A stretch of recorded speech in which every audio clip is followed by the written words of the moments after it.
Alright, everybody, what's up? It's Big Hot Rod and L Train coming at y'all. Man, it's the T-Train show. Y'all know what time it is.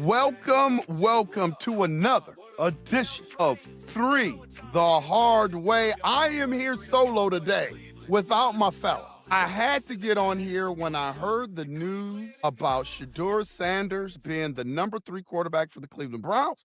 And it's not that he's number 3, but he is behind Dillon Gabriel. So I had to jump on here, man. I couldn't let it sit until Sunday. My fellas will be on with me on Sunday. Hot Rod and the captain, Mr. Terrence Austin, will be on here Sunday to give you their thoughts about this, man. But I just couldn't wait. I grew up in Cleveland, Ohio. You guys knew that. I used to bleed heavily brown and orange. You know, that has kind of been deadened by all the decision-making from the Cleveland Browns organization. I still keep an eye on the Browns. I still like the Browns. I hope the Browns has nothing but success. But it's moves like this. And let me tell you, this won't be the last stupid, dumb move by the Cleveland Browns. I don't think there's anyone out there that thinks that Joe Flacco should not be the starting quarterback for the Cleveland Browns. There may be a handful of people. There's always a handful of people. But in my opinion, the masses, the majority of Cleveland Browns fans feel like Joe Flacco should be the starting quarterback for the Cleveland Browns to start the season. I feel that way. But there is a chance that the Joe Flacco you saw a couple of years ago has been wasted because the Browns didn't want to bring him back for Deshaun Watson. So the last time we saw Joe Flacco, he was playing for the Indianapolis Colts and wasn't looking too good, lost his job to Anthony Richardson, who just lost his job to Daniel Jones. So there is a chance that the Joe Flacco that we get to start the season may not be who we think he is. There is that chance of that. I hope I'm wrong. But after that, the 2-time coach of the year, Kevin Stefanski, which everybody throws that garbage in my face about him being 2 times coach of the year. Listen, I'm not trying to discredit him, but you have to understand when your floor is so low, as the Cleveland Browns have been since they've been reinstated back in the league, since Art Modell in the still of the night sold the team to Baltimore, and we got the Browns trademark and copyright stuff to bring the Cleveland Browns back. The Cleveland Browns have been a troubled franchise ever since then. They've shown glimpses of being good and coming out of it, the Baker Mayfield years, the Joe Flacco years, but somehow, some way, they've got 2 big blocks of cement tied around their ankles, and they sink right back down into the abyss of being absolutely terrible as a franchise because of dumb decisions. So the only reason why Kevin Stefanski has been 2-time coach of the year is because the level of expectations for the Cleveland Browns has never been that great since they've been reinstated. So when I look at the coach of the year stuff for Kevin Stefanski, I put a little asterisk by it because I don't know necessarily if he really was the coach of the year. He's taken a terrible franchise, and from a certain year to this year to last year, there have been times where he has enhanced the Browns and made them at least relevant in the league. But every time they do, Baker Mayfield leads them to the playoffs, get rid of Baker. Joe Flacco leads them to the playoffs, they get rid of Joe Flacco. And then he has the nerve to say in his press conference after Shedeur plays a pretty good preseason game that there's a standard in Cleveland at the quarterback position. When you have had 40 different quarterbacks since 1999, 40 different quarterbacks, and you have the nerve to come on and say that there's a standard. So now you made the right decision in giving Joe Flacco QB1 job to start the season. It's the right decision. Right decision. I don't care what Shedeur looks like. I don't care what Dillon Gabriel looks like, Kenny Pickett. Joe Flacco has been there, done that. Last time he was in the Browns uniform, had a really good season. There's not a defense that Joe Flacco has not seen. So where this team is right now, he should start the season. But you made a mistake as an organization. And here's where you're going to go down with the ship. Because here's my prediction, Cleveland Browns fans. And again, I preface anything that I say today in terms of predictions, any of that stuff. I hope I am wrong. 3 years from now, Kevin Stefanski will not be the head coach of this football team. You can book that. You can book it. 3 years from now, he would not be the head coach of this football team. 3 years from now, Dillon Gabriel will be on the ass end of being in the NFL. You can book that. You can book that. Dillon Gabriel is not an NFL franchise caliber quarterback. And I don't know why anybody with any common sense can't see that. He is not a front. We're at a point right now in Cleveland where we're looking for a franchise guy. We're not looking for a stopgap. We're not looking for a stopgap. Deshaun Watson did not work out for the Cleveland Browns. Baker Mayfield is a top 10 quarterback in the league. Just signed a contract. Baker Mayfield got the bag. The guy that was jettisoned wasn't good enough to play for Cleveland, was jettisoned out to the Carolina Panthers, then to the Rams, now with the Buccaneers, and he seemed to have found himself a home. Now, I'm going to keep it real with you. I was on board when the situation came up for Deshaun Watson to replace Baker Mayfield. Man, I was on board with that. Why shouldn't I have been? People that push back on that, why shouldn't I have been? Deshaun Watson, you could argue, was one of the best quarterbacks in the league before he came to the Cleveland Browns outside of all of his off-the-field issues. On the field, top 3 quarterback in the league, and I'm not even sure he was 3. Top 2 quarterback in the league. Go back and watch the film. So the 2-time coach, Deshaun Watson, hasn't looked more terrible any place that he's been under the guidance and the mentorship and the tutelage of 2-time Coach of the Year, Kevin Stefanski. Like, as soon as he hit the door in Cleveland, man, it fell apart in terms of him playing. Under the tutelage of Kevin Stefanski, who looked at Baker Mayfield and said, now he's looking at Dillon Gabriel and Shedeur, and he can't seem to make the right decisions. I watched Colin Cowherd this morning, and he talked about, well, I was high on Shedeur, but I'm going to trust Kevin Stefanski. Why? Like, where's the plethora of success at the quarterback spot with Kevin Stefanski at the helm? Like, what makes his credit so good? You're talking like his credit score is over 700. What makes his credit score so good when it comes to quarterbacks and making the right decisions? They squandered a year with Joe Flacco, going back to Deshaun Watson, when Joe Flacco showed you what type of quarterback he was. So now I'm supposed to trust you with the Shedeur Sanders and the Dillon Gabriel decision? Man, I am stung by this, obviously, or else I wouldn't be on here making this podcast. I'm a little stung by this. But 5 years ago, I would have been really angry. So I get from all of my friends and all of my family back in Ohio, they know that my pride for the Cleveland Browns is dissipating. It's just and it's always because of decisions like this, man. So I am glad this is happening because people, sometimes when you bring up past stuff, it's hard to remember the little detail about everything. You know, and you can stack failure on top of failure on top of failure for the Cleveland Browns, whether it's the quarterback position or regardless of whether they handle the season or whether they handle the draft and what free agents come into the Cleveland Browns. But I'm going to let this one play out because here's the deal. I'm not qualified to be an NFL football coach. There's a lot of things that I don't know. So I think you have to give it to Kevin Stefanski in some respect because he's seeing these dudes every day in practice. We're not. No matter how much we think we know about football, no matter what the eye test is that we get, we just don't know. That is fact. We just don't know. We as fans, we as content creators, we as sports analysts, we just don't know. We're talking out of the side of our necks. We think we know, but we don't know.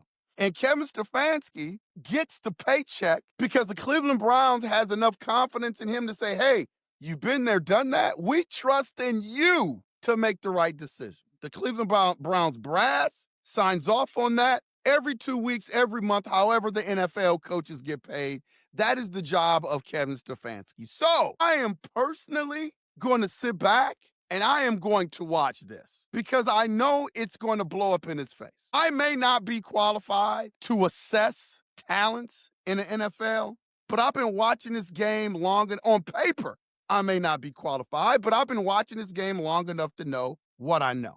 And I know that Dillon Gabriel, who was a phenomenal college quarterback, at Oregon, he did some really, really good things. He beat my Ohio State Buckeyes down in Oregon. We got him back in the playoffs. But for all intents and purposes, man, the guy is a good quarterback. But two things can be true at the same time. He is not a NFL franchise quarterback. And the Cleveland Browns should be in the market to find that dude. Now, you might say, well, I'm not sure if Shedeur is a franchise quarterback either. But Shedeur has shown you that his ceiling is a little higher than Dillon Gabriel. Dillon Gabriel is really small. He's a dink and dunk quarterback. He excels in tricked up offenses. And that's not saying he can't succeed in the NFL. I mean, Bo Nix came out of the same offense in Oregon, and he did really well with the Denver Broncos last year. But Dillon Gabriel's not Bo Nix. Dillon Gabriel is not Bo Nix. So I'm going to let this thing play out, man. And I'm going to sit back and watch it. And for those that give me a lot of pushback, hey, I get it. But I'm going to be there to keep everyone that's accountable on board with this decision and how Shedeur is being handled with the Cleveland Browns. I'm going to keep you accountable because on your side, you've got the two-time coach of the year in Kevin Stefanski. And you've got a QB1 that is on the ass end of retirement. That's coming up for Joe Flacco, as great as Joe Flacco has been in the NFL.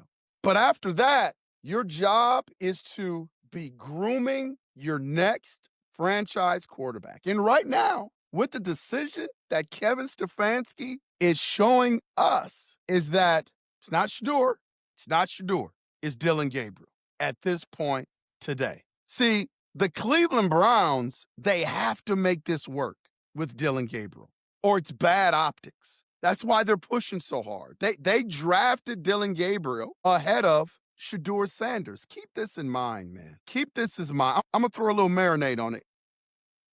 Shedeur Sanders broke over 200 records that had been standing in Colorado football history. 200. He took a team that had won one game, and when he arrived, he made him credible, and he won 9 games last year. So no matter what you think about Shedeur, he has transformed college programs. And the one small sample size that we got in a preseason game, can't say he did awful. I'm not on board to say that it was one of the greatest performances ever because it wasn't that. But to be quarterback number 4 at the time, he has looked better than every quarterback that has hit the field for the Cleveland Browns this year in a game. And he's quarterback number 4. And now he was named quarterback number 3 behind Dillon Gabriel and Joe Flacco. The only reason why he's 3 is because Kenny Pickett, for whatever reason, is not involved in this debacle. So by default, he's number 3. Maybe if Deshaun Watson comes back, he may be quarterback number 5. But the Cleveland Browns, like to do, they're about to mess this up again. You've had 40 different quarterbacks since 1999. And yes, Kevin Stefanski hasn't been involved all of that, but he had the nerve to step into a press conference and say, there's a standard here in Cleveland. So Cleveland Browns fans, listen, man, don't abandon ship. That's my own personal decision. And again, my toe is in the water. I haven't abandoned ship. I love the Cleveland Browns, man. It's why I'm taking the time to get on here without my fellas to vent a little bit, because sometimes the good Lord above doesn't give you what you want. He gives you what you need. And Shedeur, in my opinion, man, it may be what the Cleveland Browns need. It may be what the Cleveland Browns need. I've always said if the Cleveland Browns ever go to the Super Bowl, if that ever happens for that franchise, it won't be a year where the Cleveland Browns are slated to be the number 1 team in the league, or they've had the best roster and there's a lot of steam going on about the Cleveland Browns. I don't think that will be the case. If the Cleveland Browns ever get to the goal, if they ever get to the promised land, you won't see it coming. It will be similar to the Ohio State run last year. Remember when they lost to Michigan? man, the sky was falling. And then all of a sudden they went on that run. I could see a season like that for the Cleveland Browns when they get to the Super Bowl of that happening. Now, and again, wouldn't this be a great story? Nobody wanted Shedeur Sanders. He dropped from being a potential top 5 NFL first-round draft pick all the way to the 5th round. Teams passed on him some multiple times, like the Cleveland Browns, and finally he gets drafted by the Cleveland Browns, arguably at this point one of the worst franchises in the league. Wouldn't it be a great story if he transformed all that like he did at Jackson State, like he did at Colorado? I mean, it would be the greatest piece of work, one of the greatest piece of works in sports history if he were able to get that done in Cleveland with the Cleveland Browns. But the Browns are making it hard on him, man. The Browns have shown you that even when success comes knocking at the door, a.k.a. Baker Mayfield, a.k.a. Joe Flacco, they shut the door in success's face. They have shown you that several times. And where I get disjointed from the Cleveland Browns is that I can't want this more than them. And it comes to this. They're either incompetent or they're doing it on purpose. Now, which one is it? You're either incompetent in your job or you're doing it on purpose. Which one is it? Cleveland Browns. I'm telling you, this is a bad move. File this away. This may not age well. Hell, Dillon Gabriel may lead us to multiple Super Bowls. But though, and as Coach Young says, I'm here for all the smoke. Man, I'm here for all the smoke for this. Because I'm telling you right now, I'm calling it right now. I see where this is going already. Kevin Stefanski will not be the Cleveland Browns coach 3 years from now. And Dillon Gabriel will be hanging on by a thread to stay in the league. And the only reason why I say that is their division this year is tough enough where the Browns may not finish well. And so I believe that Dillon Gabriel is going to get every shot in the book before Shedeur Sanders because the Cleveland Browns are going to try their hardest to make it work with Dillon Gabriel. They showed the fans of Cleveland that they feel like Dillon Gabriel was better than Shedeur. That's why they drafted him. So they got to try to make that work to exhaustion. They are going to force that down your throat as Cleveland Browns fans, mark my words, and that guy will not be ready. I could be wrong. So whenever he steps in there, which more than likely will be next year, he's going to get his shot. And I feel like it doesn't really matter what Shedeur does. Dillon Gabriel is going to get his shot first. That is the priority list. Doesn't matter. So now you're going to, because he's not going to be successful in this division, not a quarterback that small, not with Kevin Stefanski at the helm.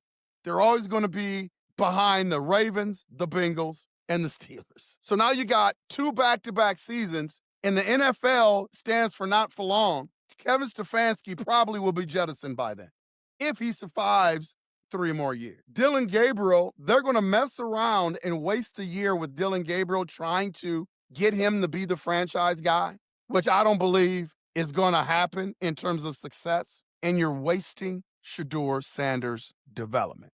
Now, I'm not saying Shedeur Sanders is Tom Brady. I'm not saying that. And again, I've said multiple times, Shedeur Sanders should be the backup to Joe Flacco. And again, I don't care who the quarterback is, as long as the quarterback is successful. So if Dillon Gabriel comes in and lights it up and he's successful, I will support Dillon Gabriel. But the point that I'm trying to make, 3 to Hardaway Nation, is I don't trust the messenger. I don't trust the Cleveland Browns brass, and I don't trust Kevin Stefanski. That's where it lies. So if Dillon Gabriel is the number 2, because I know I'm going to get a lot of smoke. I know I'm going to get a lot of pushback. So I'm not going to debate the whole Shedeur and Dillon Gabriel thing. I'll talk about it with my fellas on our show, 3 to Hardaway. Please hit that like and subscribe button. I'll talk about it with them, but I'm not going to debate the topic because I think my strength lies in allowing things to happen and to develop. The onus is on Kevin Stefanski and the Cleveland Browns. Why should I lose sleep over it?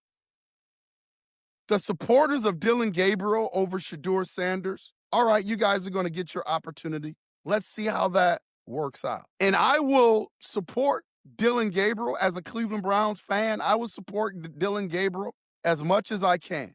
I'm just going to say this to Dillon Gabriel, to Kevin Stefanski, the Browns brass. The people that are in support of what's going on with the Cleveland Browns, this is your time to shine. This is your opportunity. But I am going to be there every step of the way, supporting Dillon Gabriel being the number 2 quarterback, supporting Joe Flacco for being the number 1 quarterback, supporting Shedeur Sanders for being the number 3 quarterback.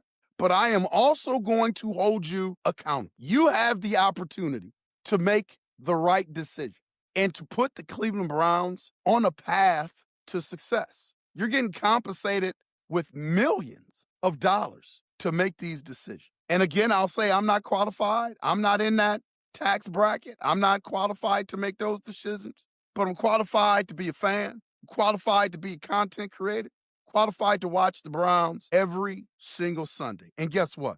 I'm also qualified to have an opinion and to hold the Cleveland Browns organization accountable for these boneheaded moves that they make. Always fighting success. The Cleveland Browns have always fought success. Anytime they see a shiny thing that can help enhance their franchise, they kick it out the door. Baker Mayfield, Joe Flacco, now they're doing it with Shedeur Sanders. Not saying that Shedeur is ready to play right now, because he's not, but how can you watch what he did during preseason, what he did at Colorado, what he did at Jackson State, and not be on board fully with that? That is the question. It's either purposeful or incompetence. And I ask you, 3 The Hard Way Nation fans, which one is it? Which one is it? This is a bonus episode of 3 The Hard Way. Had to come on here and talk about this whole Cleveland Browns, Shedeur Sanders, 3rd quarterback thing, man. It is, I'm not surprised. Guard your heart, Cleveland fans. I tell you that all the time. When it comes to this franchise, guard your heart. Guard your heart. This has been 3 The Hard Way. Please hit that like and subscribe button. I'll have my fellas back with me on Sunday.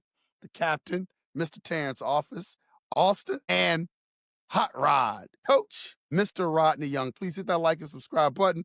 And as always, from 3 The Hard Way, man, we will see you when we see you.